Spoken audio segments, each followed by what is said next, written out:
Maybe this is what Elon Musk and the Christo fascists and the global right wingers want. Women to just not be seen or heard and just controllable. So, this is what's going on in Afghanistan. We've already heard about what's going on in Afghanistan, where women can't sing or talk in public because the sounds of women's voices is just way too much. It might just really push men over the edge just to hear a woman's voice. Now women can't even be in a window. Women can't even get sunlight. Women in Afghanistan are being erased. But this is from the Guardian. They're being a little snarky here. Visit Afghanistan, land of culture, cricket, and women closeted in their own homes. Like I said, the Guardian is being snarky right there. So, specialist travel companies are using euphemisms to avoid the gender apartheid.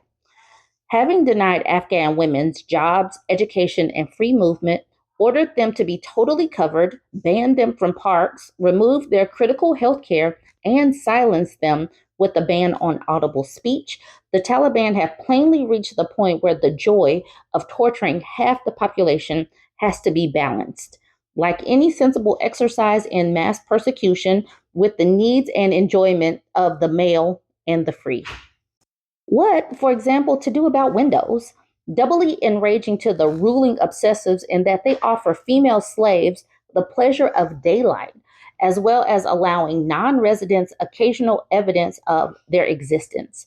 These openings do, on the other hand, benefit the women's male owners and their sons. To immure or not to immure? Solomon like, the Taliban supreme leader has now banned windows only on the walls that overlook areas where the women are still, by domestic necessity, allowed outside.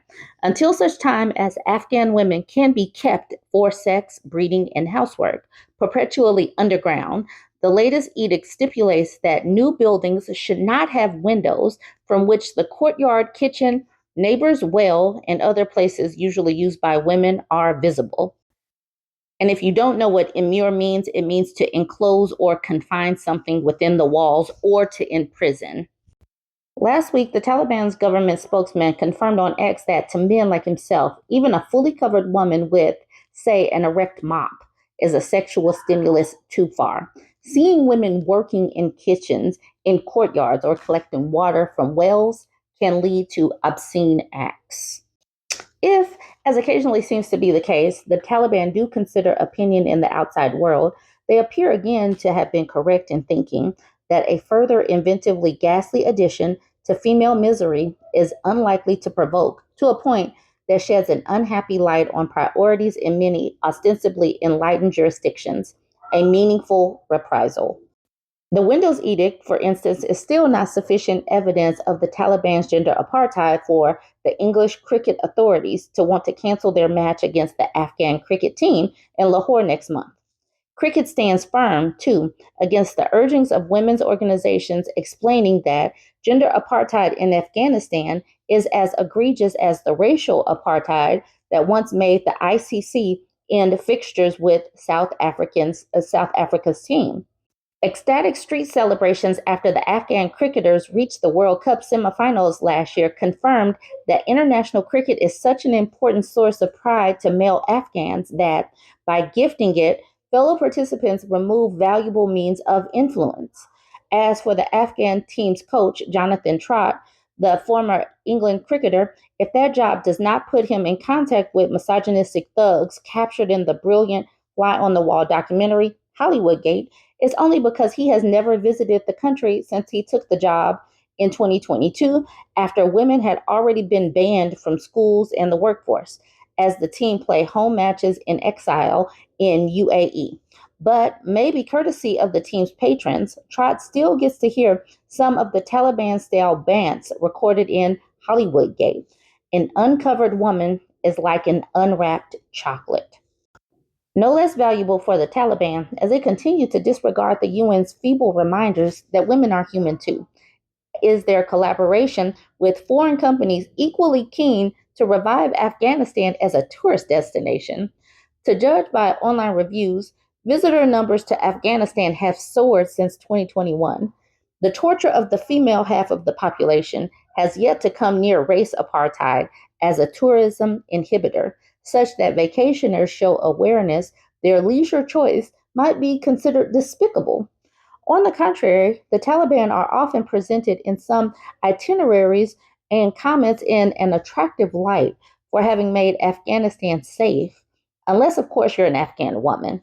The UN officials have reported a sharp increase in women's attempted self deletions, directly attributed to female despair in the face of Taliban repression.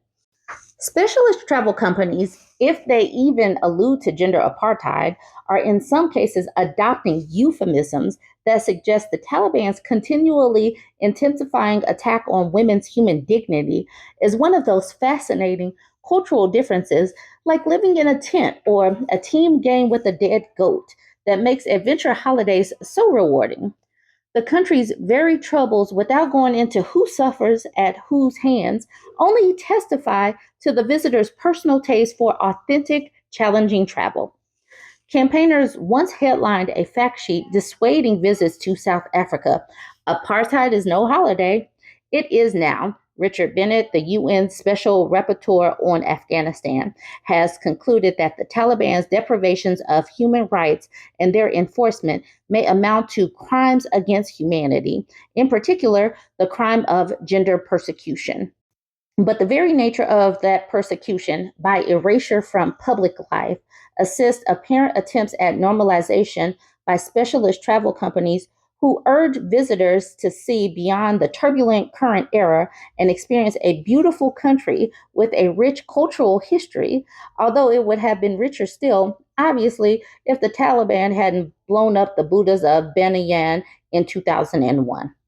Now, the Taliban are themselves advertised by one company as a delightful cultural attraction. One past Safarat excursion, for instance, offers a good chance to have a chat with members of the Taliban who will accompany us on the walk, or else. If no women can contribute, being banned from chatting, it could not be clearer from the reviews on TripAdvisor or elsewhere that many current holiday makers require, for whatever reason, even less encouragement to overlook human rights anomalies than did visitors to apartheid South Africa. In contrast to earlier tourists or idiots seeking to know the real USSR, real Third Reich, Reich, real Third Reich, or real South Africa, reviews from Afghanistan suggest that zero evidence of contentment on the part of the subjugated is now required for a rewarding trip. In the 1980s, it's true, tour operators were not only mocking sanctions, but the ANC, the anti apartheid movement, vigorous UN leadership, and the UK's government voluntary ban on South Africa tourism, reflecting the strong opposition in Britain to the principles and practice of apartheid. Women in Afghanistan are still waiting. That is where we are. They are perfectly fine with the erasure of women in this country. Why are we still why is no one swooping in there to help these women?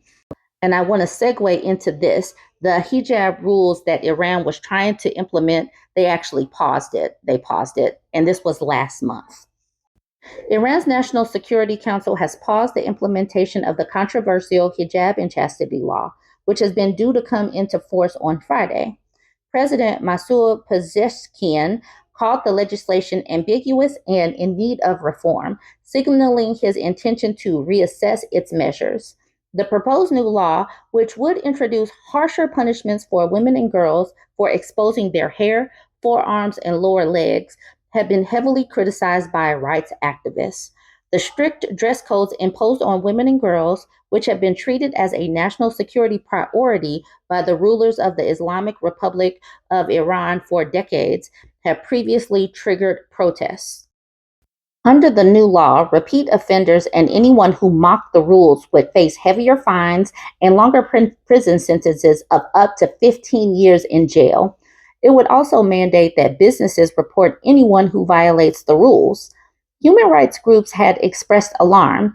Amnesty International said Iranian authorities were seeking to entrench the already suffocating system of repression.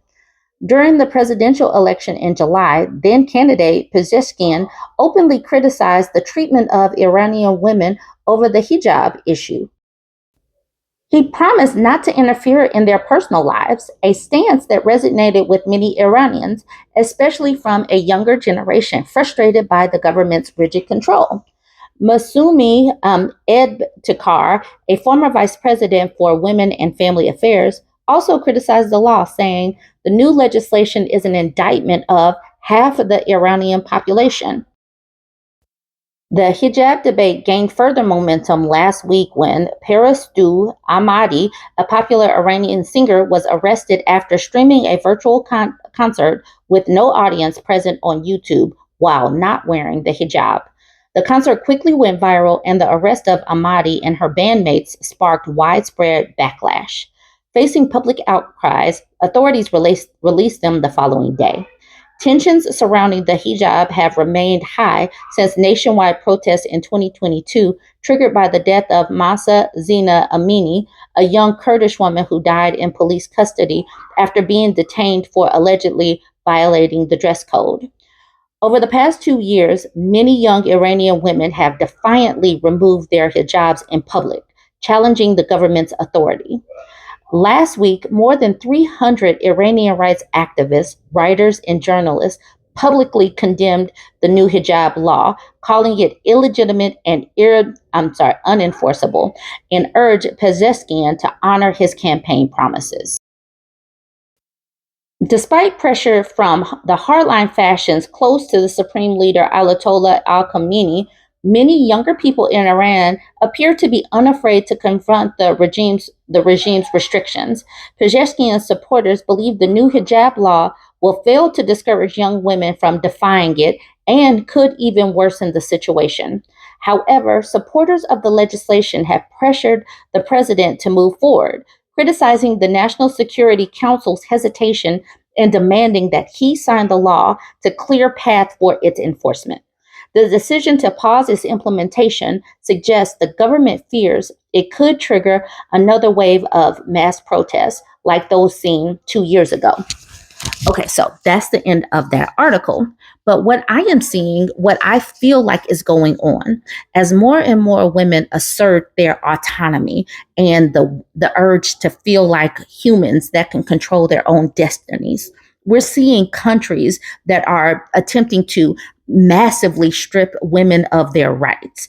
And I feel like all of these governments really want to increase the birth rate simply to anchor women down and to show women that the government and men are in control and to just squash women and girls. So I do believe that the United States, the Christo fascists, and other MAGA like people in different countries are looking at these countries like Afghanistan and Iran and just salivating over the way they are crushing women and girls.